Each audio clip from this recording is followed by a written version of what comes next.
আসসালামু আলাইকুম বন্ধুরা, কেমন আছেন সবাই? আশা করি সবাই ভালো আছেন। তো আমি আলহামদুলিল্লাহ আপনাদের দোয়ায় অনেক ভালো আছি।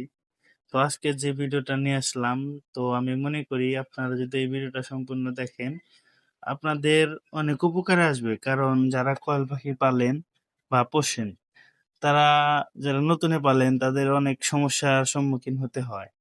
তো আমি কয়েল পাখি শখ করে পুষতাম। তো এখন একটু শখের বয়সে কয়েল পাখিটা আমি খামারটা বাড়ানোর চেষ্টা করতেছি। তো আমি খাঁচায় কয়েল পাখি পালতাম।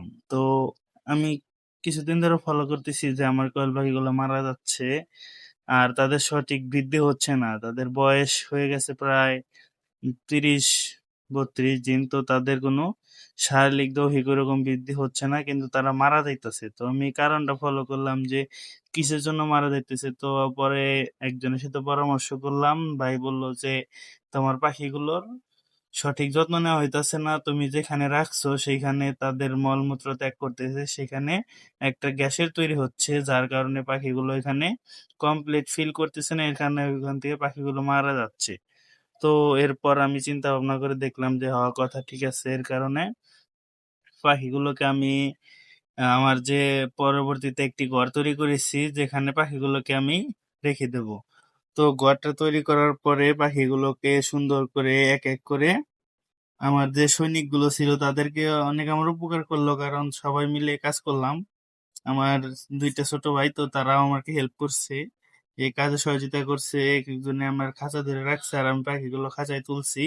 তো এভাবেই সম্পূর্ণ পাখিগুলোকে নিয়ে তাদের জন্য যে নতুন ঘরটা তৈরি করা হইছে, সেই ঘরে রাখা হইছে। তো দেখতে পারছেন এই যে পাখিগুলোকে এখানে আনা এনে ছাইড়ে দেওয়া হইতাছে। তো এরপরে এখানে যে আমার যে হচ্ছে গিয়ে খাঁচায় পাখিগুলো রাখা হয়েছিল সেই খাঁচার ভিডিও এটা।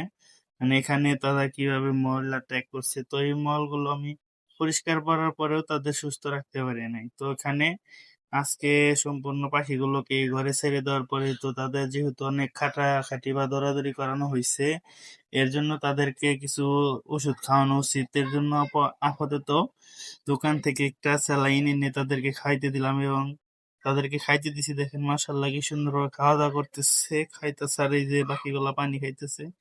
তো ঘরের ভিতরে অনেক খুশি আছে এবং আনন্দের সাথে কাটাইতেছে। তো আপনারা সবাই দোয়া করবেন। আশা করি ইনশাল্লাহ আমার মনে আশা যেন ওই পাখিগুলো দিয়ে পূরণ করতে পারি। আর যারা আমার ভিডিওগুলো দেখেন অবশ্যই প্লিজ আমার চ্যানেলটি একটু সাবস্ক্রাইব করে দিবেন, পাশে থাকা বেল বাটনটি ক্লিক করবেন। তো আজকের মতো এই পর্যন্ত, আল্লাহ হাফেজ।